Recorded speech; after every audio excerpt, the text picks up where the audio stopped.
મારી બધી બહેનોને રેખા ગુંજારિયાના હાર્દિક નમસ્કાર। કિચન ગેલેરી 123 માં આપ સર્વે સભ્યોનું હાર્દિક સ્વાગત છે।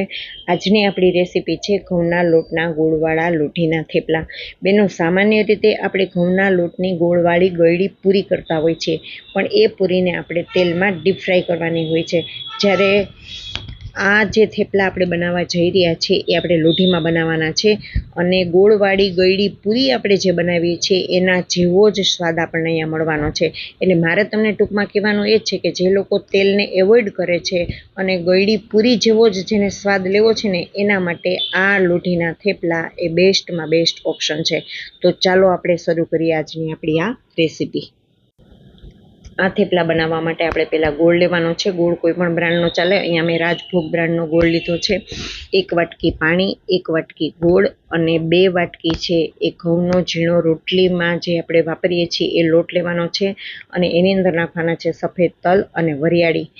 તો આ માપ છે ને તમે પરફેક્ટ રાખજો બેનો। ફરીથી તમને કહું છું, જે વાટકી તમે ઉપયોગમાં લ્યો એ જ વાટકીના માપથી પાણી, ગોળ અને લોટ આ ચારેય સામગ્રી રાખવાની છે, અને આપણે લોટ બાંધવાનો છે। તો સર્વપ્રથમ આપણે આ પાણીને છે ને ગરમ કરવાનું છે। એની અંદર ગોળ નાખ્યો છે અને ગોળને સંપૂર્ણપણે ઉગાડી નાખવાનો છે।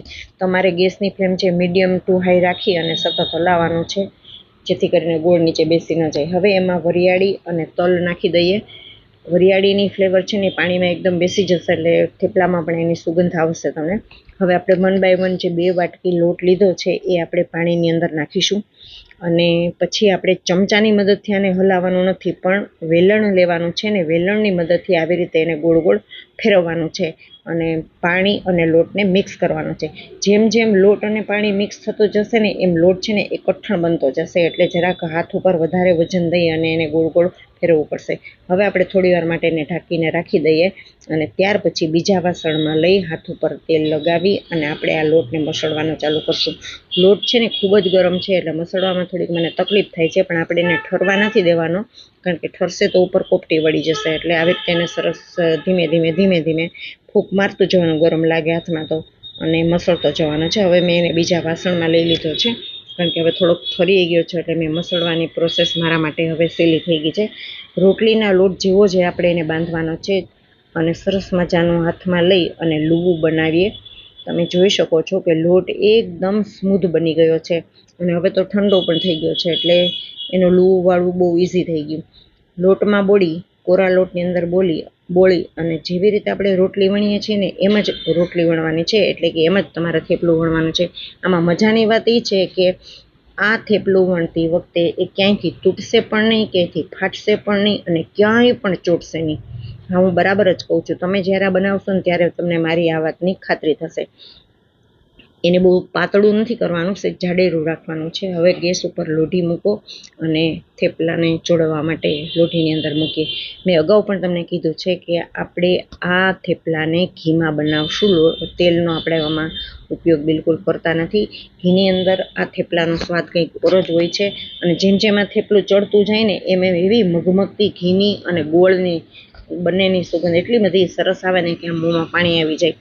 આપણે એક બાજુ ઘી લગાવ્યું, પછી એને થેપલાને ઉથલાવ્યું, બીજી બાજુ ઘી લગાવ્યું, આવી રીતે તવીથાની મદદથી એને ઉથલાવતું જવાનું, દબાવતું જવાનું, ચોળવતું જવાનું, બરાબર। બંને સાઈડ છે એ બ્રાઉન કલરની થઈ જાય ત્યાં સુધી આપણે એને ચોળવવાનું છે। ગેસની ફ્લેમ છે ને બિલકુલ ધીમી રાખવાની છે। હા, મેં અહીંયા એક નોનસ્ટિક લોઢી મૂકી છે, પણ સાદી લોઢીમાં પણ તમે આ બનાવી શકો। તો તૈયાર છે આપણું ગોળવાળું લોઢીમાં બનાવેલું ગોળવાળું ગળ્યું પુડલું। જો હું એક જ આંગળીથી એક જ હાથથી એને તોડી રહી છું, એટલું બધું સોફ્ટ છે। ગરમ ગરમ તો એટલું બધું સોફ્ટ હોય છે ને કે ન પૂછો વાત। તો છે ને ગળી પૂરીનો બેસ્ટ ઓપ્શન એટલે આપણા આ લોઢીમાં બનાવેલા ગોળવાળા ગળ્યા પુડલા। તો કેવી લાગી આ તેલ વગરની રેસીપી? લોઢીના ગળ્યા પુડલા બેનો તમે એકવાર અચૂક બનાવજો, અને કદાચ મારા કરતાં પણ વધુ સારા બનશે એની મને ખાતરી છે। તો તમે બનાવજો અને તમારો અભિપ્રાય પણ મને જણાવશો, તો મને ખૂબ જ આનંદ થશે। તમે કઈ જગ્યાએથી આ વિડીયો જોઈ રહ્યા છે એ પણ જણાવશો। જો તમને મારી આ રેસીપી ગમી હોય તો કિચન ગેલેરી 123 ને લાઇક, શેર અને સબસ્ક્રાઈબ કરવાનું ભૂલતા નહીં, અને મારી આ ચેનલની અંદર તમને હેલ્ધી અને ટેસ્ટી અલગ અલગ પ્રકારની રેસીપી અવારનવાર જોવા મળશે। તો ચાલો મળીએ નવા વિડીયો સાથે, ત્યાં સુધી આપ સૌને મારા હાર્દિક નમસ્કાર।